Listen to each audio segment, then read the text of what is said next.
Hey, good morning. How are you all today? Welcome to Integrative Preparedness. This is going to be a little different one than usual because I'm just in a different mood.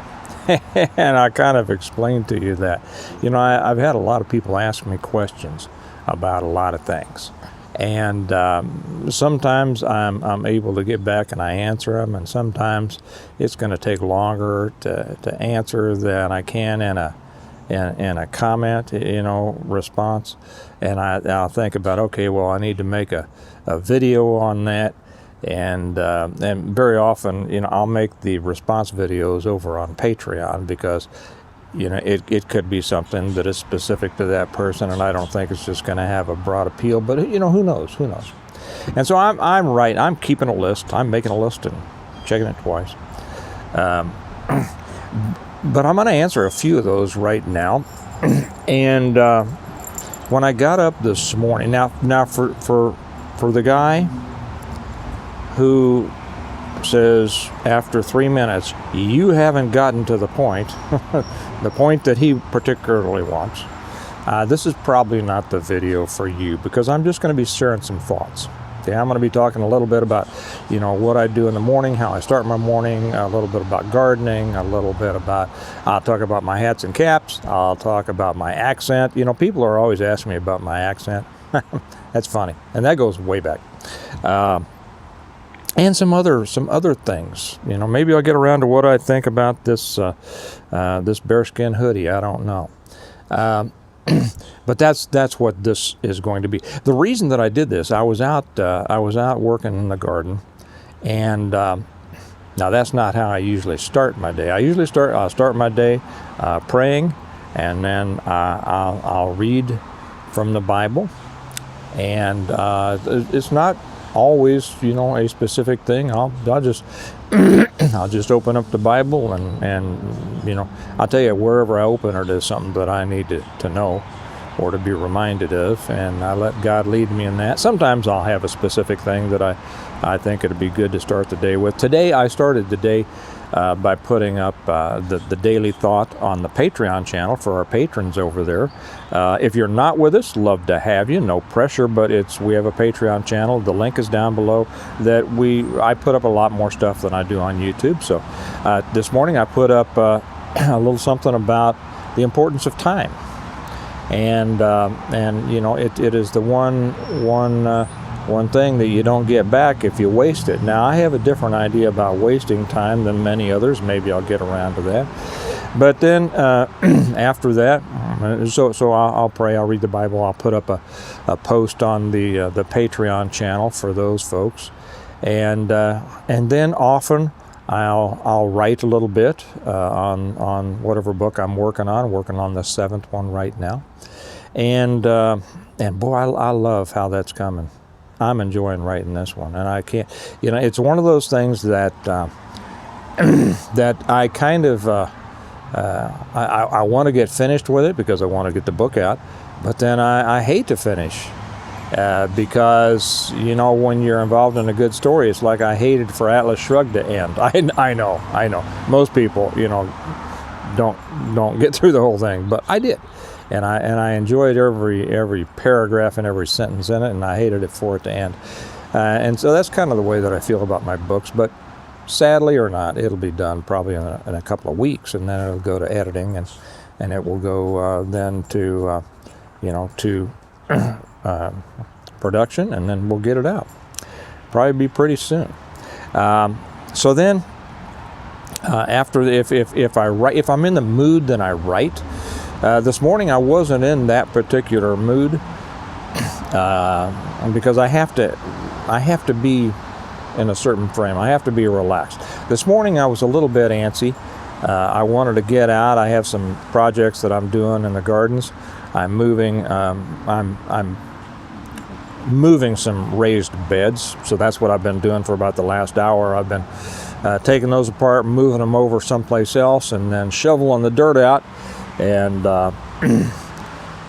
then moving the dirt from where it was to where it needs to be. And, that brings up another random thought. As I was out there, I usually wear gloves. I forgot to take my gloves with me. And so I didn't, rather than walking back to the house and getting my gloves, I just stayed out there. But that brought a random thought to me. And I had just been thinking, to circle back around for a moment, I had been thinking about how nice you all are, for the most part. And what made me think that is because what I forgot to say is after I have prayed, read the Bible, done a couple of things, then I'll get on and I'll answer or try to answer all the comments that have come in since I last checked the videos, because I like to respond. I like to get back to all. I'm over here petting my dog. If you're wondering what I'm doing over here, you want to see the folks? You want to see it? No, okay. And so I like to answer all the comments. It really irritates me when I can't, when I don't have time, and I'm sorry about that. But anyway, just a second. I got to sniffle. Okay, oh yeah, great production quality, right? So I was thinking about, while I'm out there shoveling, and I was thinking about how nice you all were. And, there is the occasional person who comes through and is just spiteful and hateful and stuff like that. And, it doesn't bother me. I feel badly for them. I tell my kids, when somebody's like that, just being them is its own punishment, and they're going to be them for the rest of their lives. And those of us who aren't like that, how fortunate we are, right, to live a life of contentment and pleasure and joy and such, and that's too bad. But while I was out there without my gloves on, using an old shovel which handle I need to refinish so it is smoother, something came to my mind, and it was a comment that had been made on another channel about me. See, these are random thoughts.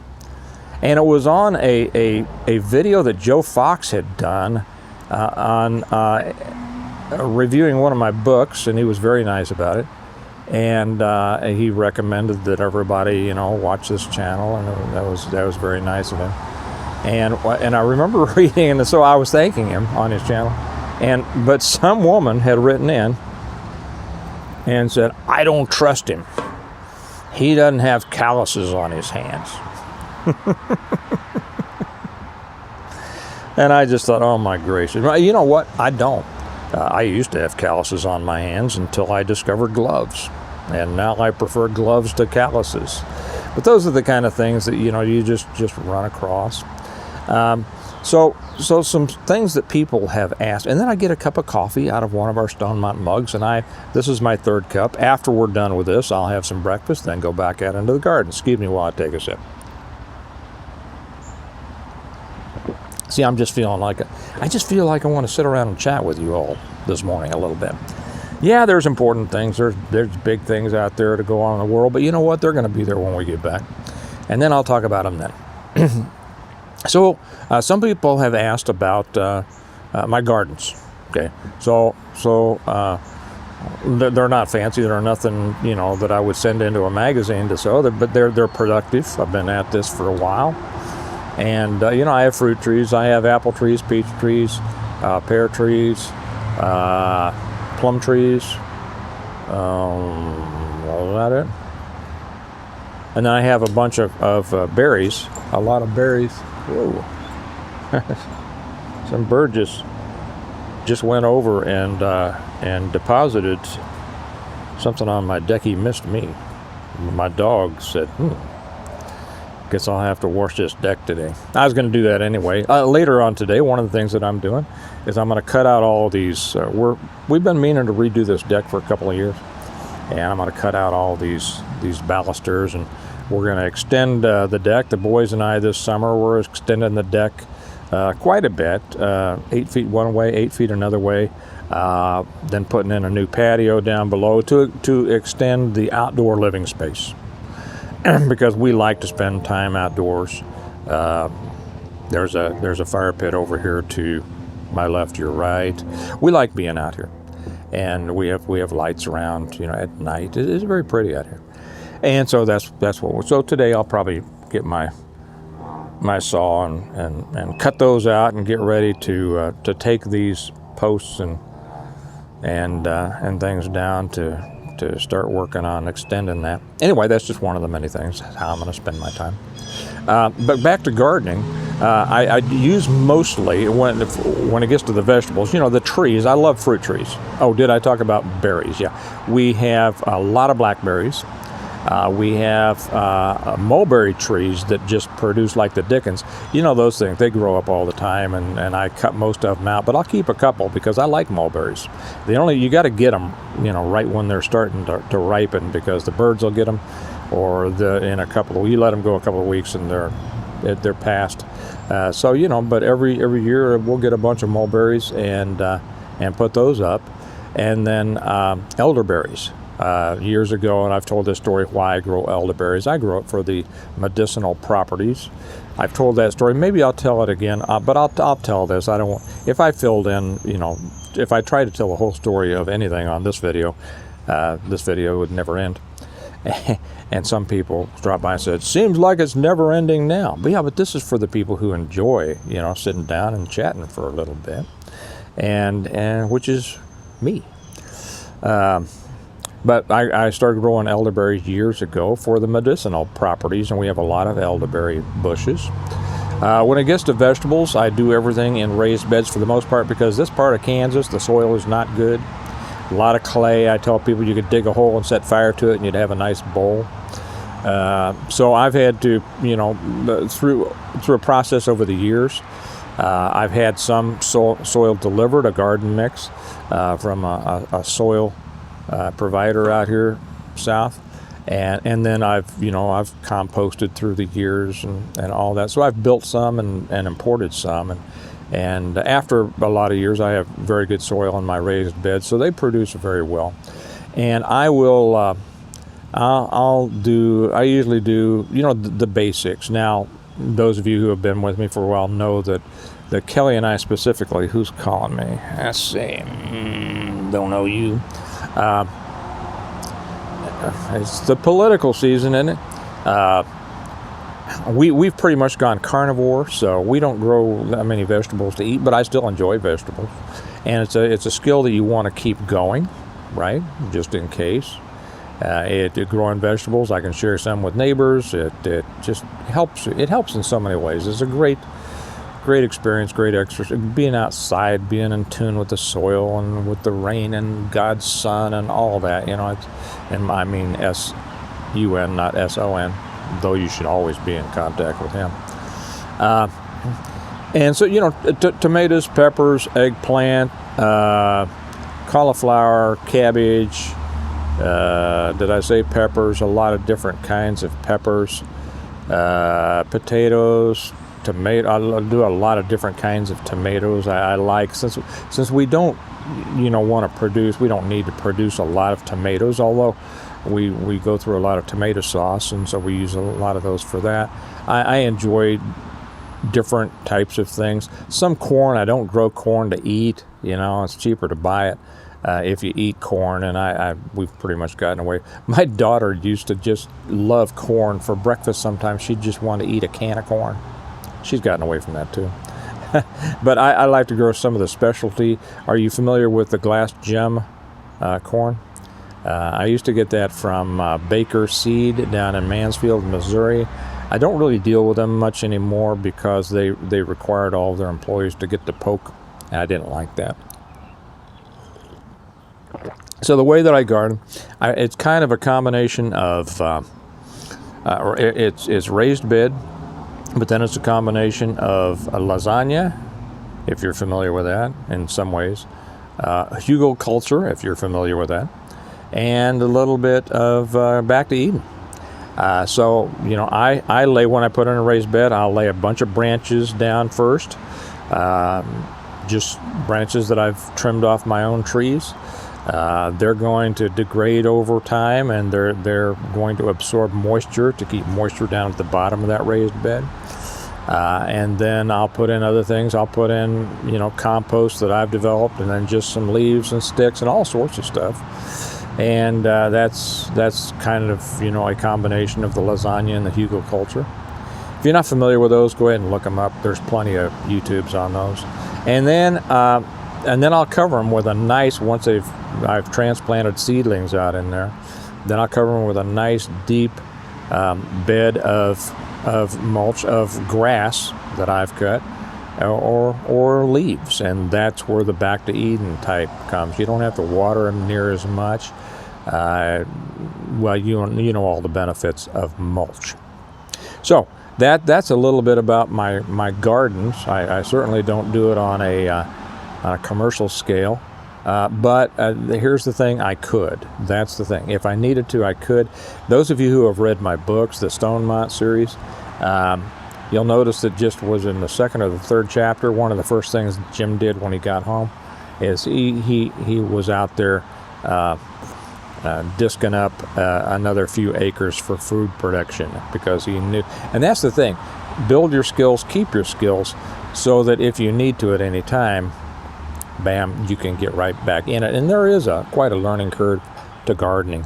And I didn't mention what I really love. We keep and when I usually these railings are just covered with herbs, but I'm a big believer in herbs. We have a little kitchen garden that I think I forgot to mention onions, but here in a month or two, all these railings, or whatever new railings I put up, will be lined with pots with all the herbs, rosemary and sage and thyme and several different mints, parsley. Let's see, did I get parsley, sage, rosemary, and thyme? Yeah, and then onions and some cherry tomatoes. I like to be able to come out at chive. I like to be able to come out in the morning if I or Kelly are making our breakfast or eggs, and just snip off our own herbs. Not only that, but it makes the deck smell great. Especially the mints. We have peppermint and spearmint and chocolate mint. I love chocolate mint. So anyway, that's about the garden. I had somebody. Funny thing is about my accent.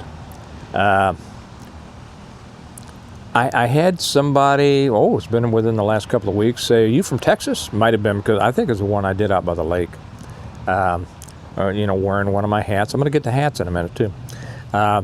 Wearing one of my hats, and they said, "You from Texas?" And I said, "No, Kansas." They said, "Kansas." From your demeanor and your accent, and they didn't mention my hat, but I imagine it lent to it. I thought you were from Texas. I said, "No, that's it." And then I just had somebody else a couple days ago, and I think this one was probably, it was one of those things that might have been set in their head. They said, "You from Canada?" And you can't get very more different than Texas or Canada, right?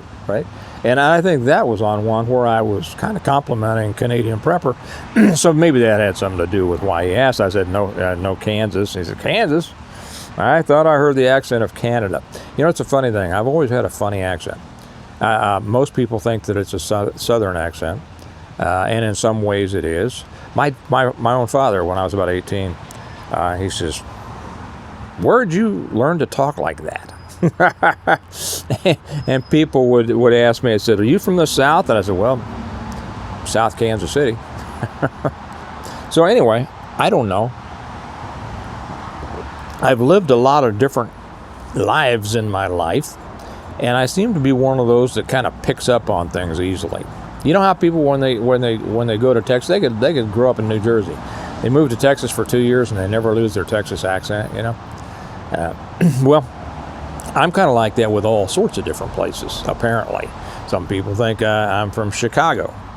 My Kelly, my wife, sometimes teases me about sounding like I'm from Chicago. And but I've picked up stuff, and it really lent itself well when I worked undercover. I pick up on accents and cultures and mannerisms and things like that, and I guess I just stir them all up into a big stew, and it becomes whatever it is I am, right? I had a friend of mine, a good friend of mine. He's still alive. So he almost died a couple of years ago, but he's still alive and in good shape. And he's an old retired prosecutor. And we were talking about this one day, and he started laughing. He says, "You know what?" He said he's like that. When he gets to talking to somebody, he will start picking up on their accent and finds himself kind of mimicking it back to them. And he says he catches himself and he says, it sounds like I'm making fun of them. He says, I'm not. I'm just picking up and I'm getting into the groove of what they're saying. So that's kind of funny. No, I'm not from Texas. I'm not from Canada. I'm from Kansas. I call myself kind of a Mocan. I've spent a lot of my life in Missouri and most of it in Kansas, but eastern Kansas, which is kind of like Missouri. And yes, I also say both Missouri and Missouri, and it depends on what part of a sentence it's in. And I couldn't tell you the rules, it's just how it happens, or how it comes out. Maybe the word before it. Maybe I'll write a book on that sometime. I don't know. So, which brings me then to hats and caps. And they say, what? And I've had a lot of, my video that I made several years ago on cowboy hat etiquette, history and etiquette is one of my top viewed videos. I still get a couple of comments on it every week, along with a couple others. The one that I made about why you shouldn't carry a 9mm. Oh, that brings out the haters. And or why or on my 41 Magnum. And people love those three, but probably the top one is the one on cowboy hats. Well, so people have asked, difference between a hat and a cap. To me, I don't know. I didn't go to. I'm going to give you my definition, okay? And which is better. Sometimes you'll see me wearing a cap. Sometimes you'll see me wearing a hat, and sometimes you won't see me wearing anything. Well, you'll see me wearing, but nothing on my head. And to me, I didn't look it up, so I don't know what Funk or Wagnall says about this. But to me, a cap is something without a brim all the way around, and a hat is one with a brim all the way around. Now, people can argue. I don't care. Whatever it is to you is fine with me. To me, a cap is this. A hat is one with a brim all the way around, and there's different functions for the two. Now, I'm out there working in the garden today, and the sun is not out. I wear a hat, a cowboy hat, if you want to call it a cowboy hat. And my straw one is a Stetson, just to answer questions here. I don't usually like Stetsons. I mean, they're great hats, but I prefer a long oval, what's called a long oval, to just an oval.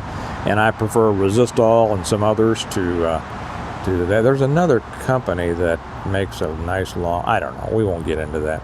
But when it's sunny or it's raining or it's snowing, I like a hat, because the reason that serves, it keeps the sun off both your face and your neck, and it keeps the rain off your face and out of your neck, or the snow. So that's the function of a hat. A cap is just when you're out there working dirty and sweaty, or your hair's a mess or something like that. And I'm not one of these guys that shaves his head. I'm 70 years old and I got a full head of hair. And thank you, Lord, because my dad and his dad were both bald by the time they were 45. And I was always hoping, oh no, because I think I'd look stupid like that.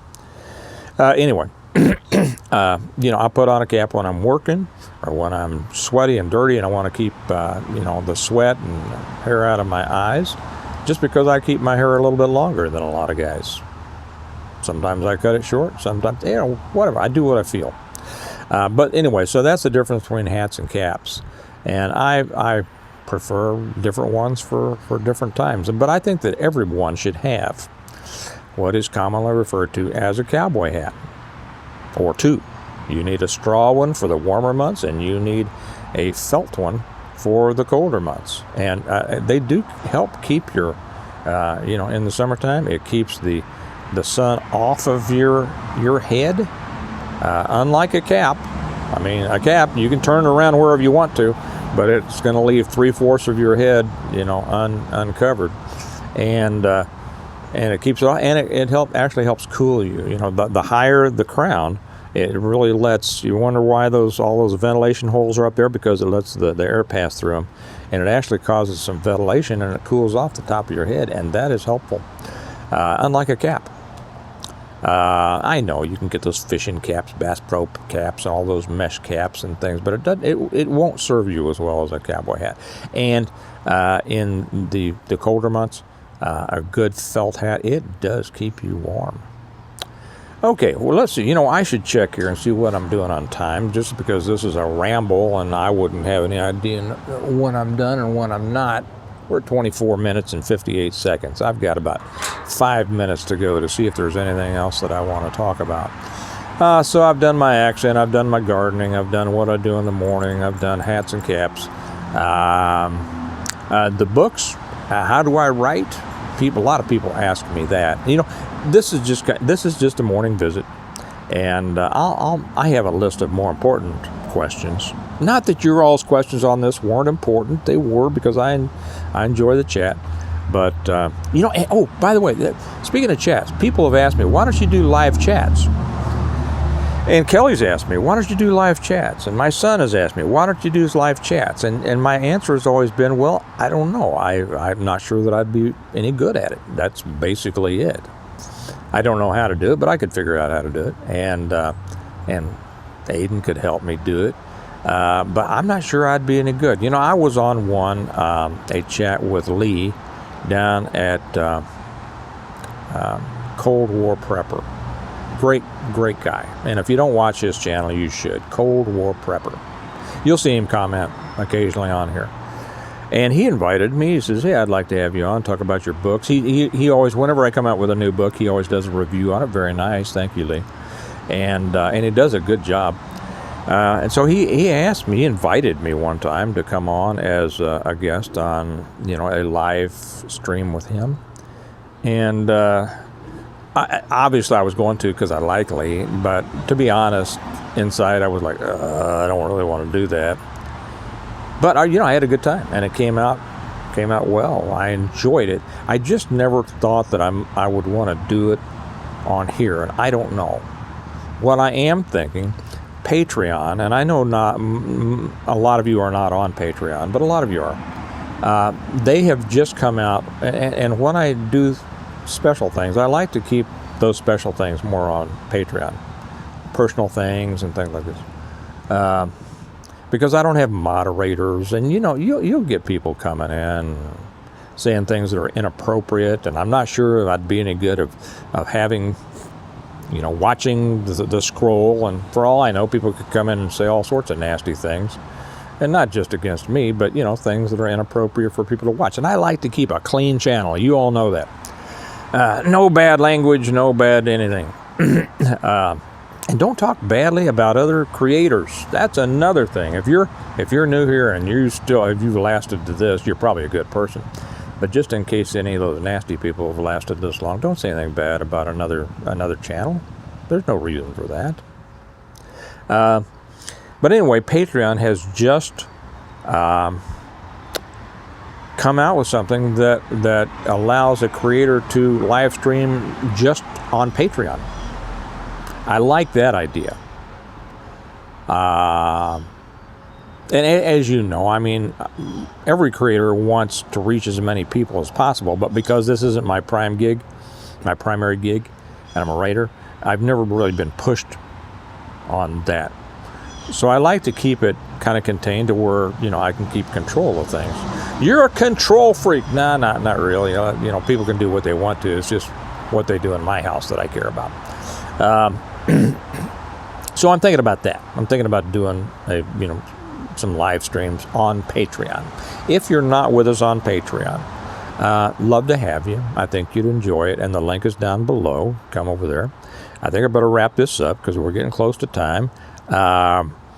If you would like my book, to get my books, if you haven't read my books yet, I think you should. It's a great series, the Stonemont series. And I call it the complete guide to preparing for, surviving, and rebuilding after a complete collapse of everything. It's a great story about good people, bad people, how the good folks take care of the bad people, and a lot of, the principles and virtues that I think society should be founded on, that most of you agree with too. And it's a good read and a lot of lessons, a lot. More preparedness and survival lessons than I could even begin to touch if I made videos for 100 years. So those links are down below. You can get them through Amazon, I always say. But I really like people to get them directly from me. And you can order those through our website, stonemont.us. The reason that I like that is because it lets me sign the books for you.